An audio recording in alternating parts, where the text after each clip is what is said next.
Hai, balik lagi dengan gue Mikael di channel ini. Jadi udah lama ya nggak bikin video dengan format seperti ini karena memang ada beberapa kesibukan, ada beberapa kerjaan yang memang gue harus prioritaskan. Daripada bikin video yang jujur, bikin video kayak begini tuh memang lumayan berat ya, terutama dalam ngeditnya karena memang membutuhkan waktu lama, research juga, apalagi bikin skripnya yang wah. Tapi ya gue pengen menyampaikan beberapa update aja terkait apa yang sedang terjadi di negara kita ini, terutama di negara Indonesia yang memang makin kesini tuh makin menunjukkan tanda-tanda tidak ada perbaikan ya. Jadi ini merupakan rangkuman aja dari beberapa kasus yang terjadi di negara kita yang memang nggak jauh-jauh dari korupsi. Jadi by the time bulan Juli ini atau selama gua nggak bikin video seperti ini tuh memang lumayan banyak kasus-kasus korupsi yang memang mulai terungkap, mulai terbongkar gitu ya, dan sedang diselidiki juga pihak kepolisian. Jadi ya pertama-tama terima kasih lah karena berhasil mengungkap dan berhasil menyelidiki beberapa kasus seperti ini, walaupun kita tahu kejelasan nanti akan proses hukum yang masih belum ada titik terang.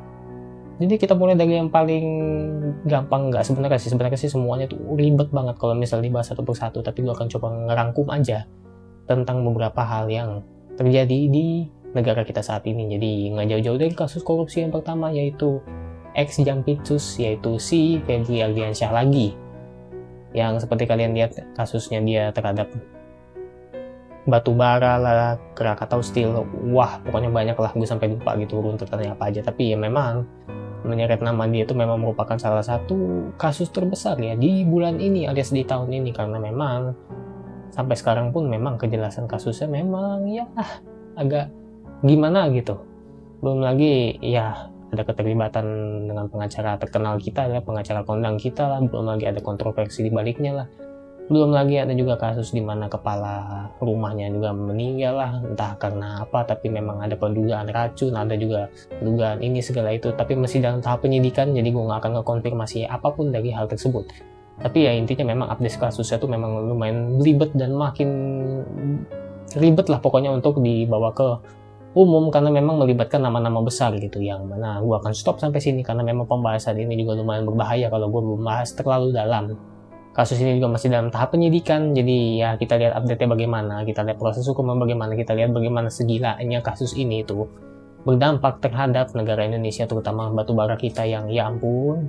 Ini menjadi alasan kenapa banyak mati lampu dan blackout ya belakangan ini ya, karena nggak jauh-jauh dari kualitas batubara di sini memang jelek gitu, dan udah mulai habis sepertinya karena memang yang dijual dan dipakai sama kita itu merupakan low quality batubaranya ketimbang yang high quality, dan dikasih low quality batu bara tapi bayarnya tuh high quality gitu, yang dimana ini merupakan manipulasi dokumen dan segala macamnya, yang ya kita lihat aja update-nya ke depannya. Tapi kalau misalnya ngomongin dari kasus-kasus tadi ya memang kita tinggal harus berharap aja semoga memang ada kejelasan, semoga memang benar-benar terungkap lah kebenarannya lah ya, walaupun memang hukumannya ya tanda tanya lah terutama buat kita.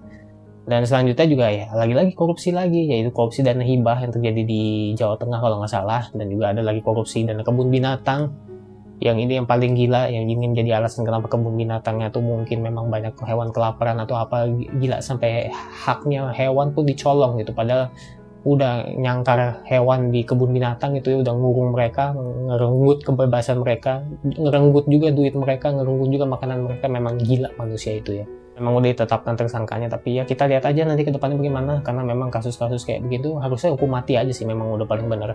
Gue dengar juga fatwa MUI yang mengatakan kalau koruptor terus dihukum mati. Gue nggak tahu ini benar atau enggak, tapi gue baca sekilas aja, dan kalau memang benar ya memang harusnya kayak begitu.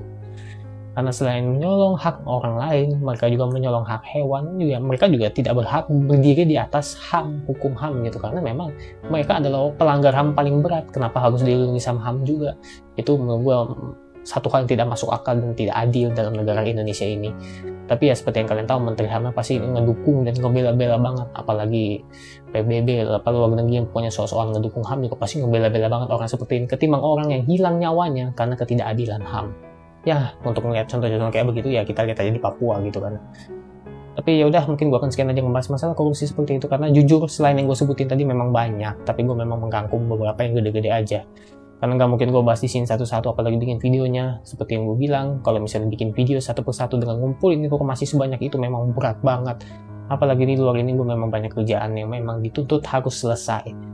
Jadi ya udah, selain itu juga memang ada beberapa kasus yang perlu menjadi perhatian kita juga, yaitu nggak jauh-jauh dari hilang nyawa dan segala macamnya, terutama kasus dokter intern yang di Kalibata City Apartemen itu meninggal dunia karena terjatuh dari lantai 18 yang memang masih diselidiki. Gue belum baca lebih update-nya lagi, tapi katanya sih masih diselidiki penyebab kejadian atau kematiannya.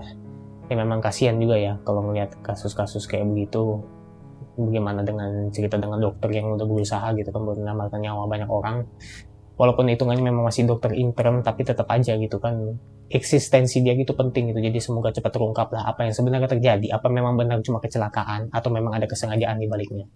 Dan juga lagi-lagi ada kasus yang ini melibatkan TNI sebenarnya, tapi dimana ada, gue lupa kasusnya di bagian di mana, apakah di Bali atau apa, pokoknya nggak jauh-jauh dari seorang anak muda gitu yang memang terserempet rombongan pawai TNI gitu ya, tentara gitu, dan meninggal dunia. Ya kalau ini memang agak susah sih, karena ya kita lihat aja proses hukumnya bagaimana, karena melibatkan tentara juga.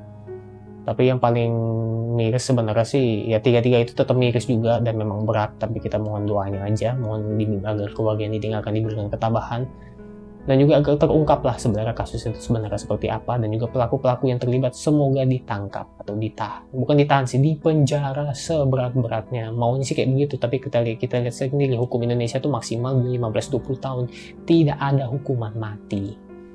Ya, jadi istilah nyawa dibalas nyawa tuh tidak berlaku ya di Indonesia ya, karena memang HAM-nya itu nggak jelas. Kita lanjut ke kasus-kasus yang memang sepele sebenarnya, tapi entah kenapa ngelihat aja tuh kesel gitu.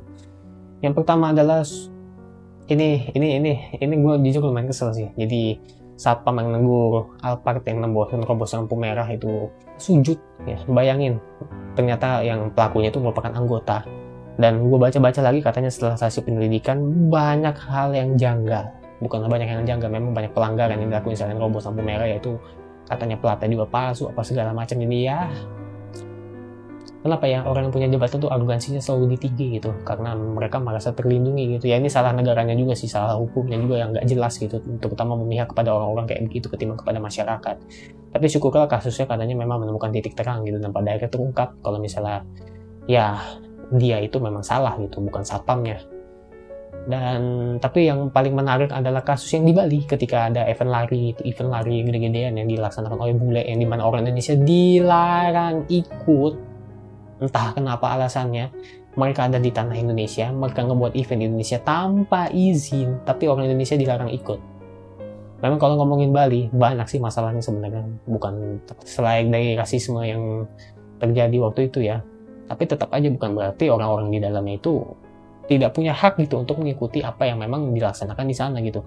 Apa alasan mereka tuh mendiskriminasi orang-orang negara kita untuk tidak ikut event yang dilaksanakan di negara kita sendiri? Itu masih tanah kita. Mereka walaupun orang luar tuh beli atau apa segala macam, itu masih tanah kita walaupun memang tanda tanya gitu kepemilikannya. Agak miris juga, dan pelakunya dua-duanya melarikan diri kalau nggak salah ke Singapura. Gila ya, habis bikin masalah melarikan diri gampang banget ya. Tapi yang kali ini memang gak melibatkan orang Balinya langsung, tapi melibatkan bule-bule yang sok-sokan gitu, mentang-mentang mereka tuh seolah-olah kayak punya tanah di sana gitu, atau mungkin sok-sokan kayak mereka merasa elit gitu di negara orang, sampai bikin event melarang orang Indonesia masuk itu. Itu merupakan diskriminasi.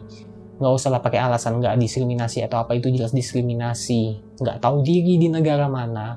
Jadi udah, itu beberapa kasus yang terjadi di Indonesia. Mulai dari yang sepele sampai yang benar-benar berat, yang miris, kasihan banget. Gue pengen bahas satu-satu, tapi gue nggak bisa karena kerjaan gue padat.